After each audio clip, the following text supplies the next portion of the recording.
கீரை தோசை செய்யலாம்ப்பா. அதுக்கு சட்டியில் எண்ணெய் ஊற்றிக்கிறேன். சும்மா கொஞ்சமாக ஊற்றினா போதும் எண்ணெய்.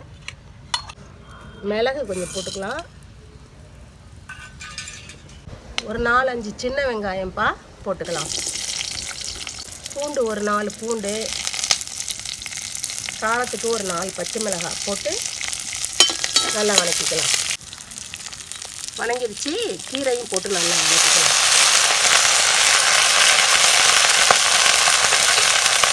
கீரை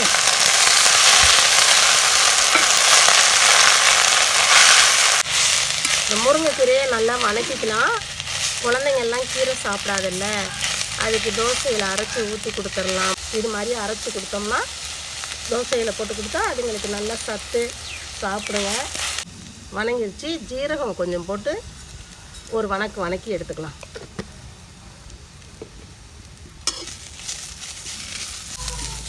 இது நல்லா வதக்கியாச்சு. இதை கொஞ்சம் நேரம் ஆற வச்சுட்டு அரைச்சிட்டு வந்து தோசை மாவில் ஊற்றிக்கலாம்.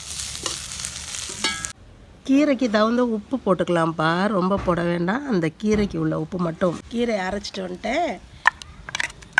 மாவோட கலந்துக்கலாம். சும்மா ஒரு 5-6 தோசைக்கு உள்ள மாவு மட்டும்தான் எடுத்தேன். அதுக்கு உள்ளதை மட்டும் கலந்து வச்சுக்கலாம். எண்ணெய் கொஞ்சம் தடவிக்கலாம்.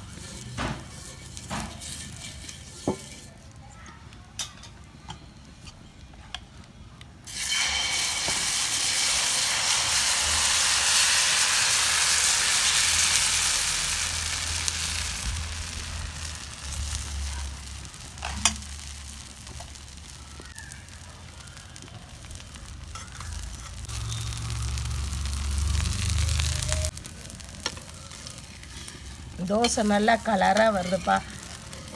இது மாதிரி இருந்தால் பிள்ளைங்க நல்லா சாப்பிடுமேங்கிறதுனால தான் இந்த பச்சையாக ஊற்றி கொடுக்கலாம் அப்படின்னு சொல்லி முருங்கைக்கீரை போட்டு அரைச்சேன்.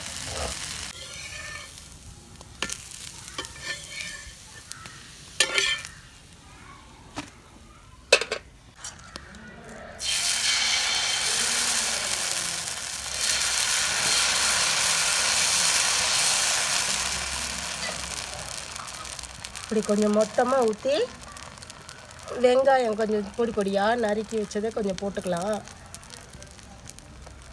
போட்டுட்டு சாப்பிட்லாம். அது நல்ல டேஸ்ட்டாக இருக்கும். குழந்தைங்க சாப்பிடாதே, நம்ம பெரியவங்க சாப்பிட்டுக்கலாம்.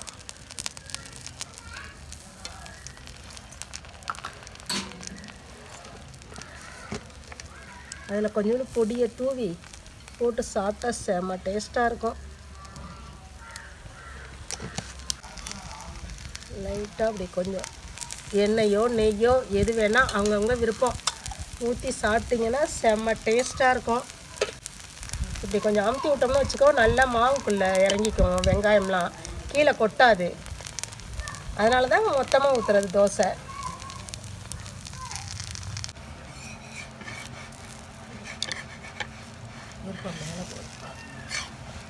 தோசை வெந்துருச்சுப்பா. இதை கொஞ்சம் நேரம் திருப்பி போட்டுக்கலாம்.